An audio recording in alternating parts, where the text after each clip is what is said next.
नमस्ते बिटिया, हमेशा खुश रहो बिटिया।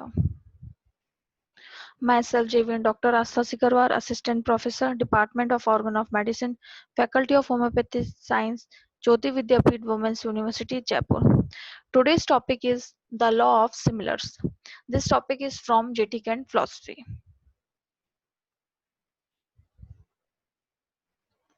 Homeopathic medicines are prescribed according to a natural law known as the law of similars, sometimes expressed as like cures like. This law allows homeopaths to correct symptoms of ill health with substances that produce similar symptoms when tested on a healthy person.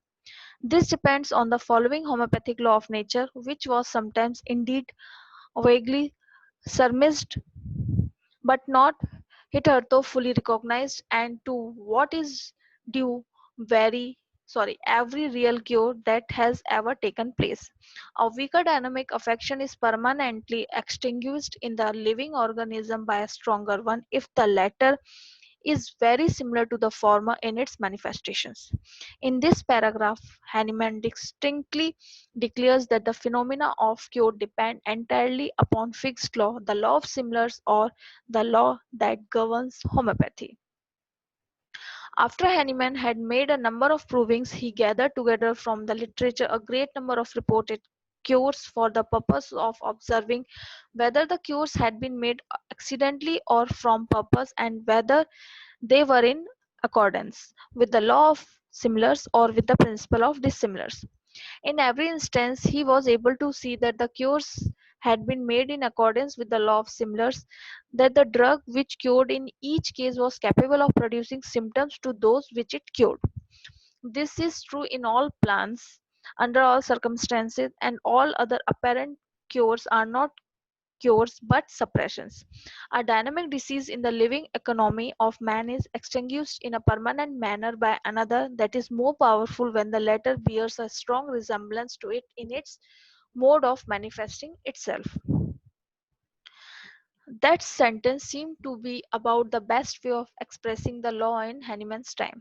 The words more powerful or more intense would afford a natural way of expressing it, but when has lived in homeopathy and has been able to perceive its inner working, the word powerful expresses a different thought. If we follow along the line of potentization, we lose the idea of power that is manifest to an uninitiated mind. We enter the world of thought and therein learn of a different kind of power or intensity.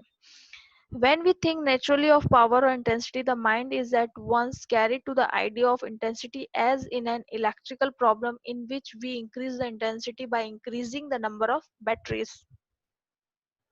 On the other hand, Hahnemann's expression lead to the idea of intensity having qualities more internal, higher, prior, that is, in the sense of from first to last, the more internal it is, the more intense, the more it approaches the first substance, so that intensity as to cause means higher or more internal, higher in the sense of substantialness or fineness. The word powerful, then, you will please note, contains an interior thought, and that is the only way to bring the mind to realize what is meant. Power actually from within, and hence we potentize going higher and higher in order that we may reach intensity, and it is in this sense that the remedy becomes more powerful by potentization. As a matter of fact, when speaking upon the material plane, the remedy grows weaker by potentization because the material is actually reduced. It would seem strange to a materialistic, to an old school doctor, for instance, who has not thought of anything but the giving of great pills, to say that aconite becomes more powerful by increasing attenuated. To him, it would just be saying that it becomes more powerful the weaker it becomes, and yet it is really so, though he cannot see it. A dynamic disease is extinguished by another that is more powerful when the latter is similar to it. The first proposition is that it must be similar and then it must be intense enough. The more there is in the interior, the more there is to expect in the exterior. So it is with the light of the sun. It is grander than the all other lights because there is more in its interior. it is purer, it is more dynamical, and it will turn aside and destroy all other light. This law of similars is seen prominently in the natural world. We see it from the man to man. It is easily illustrated with the insane, sorry, among the insane. It is a secret of mind cure, and there are many instances of mind cure that are based on law of similars. The curative power of medicines therefore depends on their symptoms similar to the disease but superior to it in the strength, so that each individual case of disease is more severely, radically, rapidly, and permanently annihilated and removed only by a medicine capable of producing in the human system in the most similar and complete manner the totality of its symptoms, which at the same time are stronger than the disease. Then it is not sufficient merely to give the drug itself regardless of its form. It is not sufficient to give the crude drug, but the plane upon which it is to be given is a question of study. The attenuation also must be similar to the disease cause.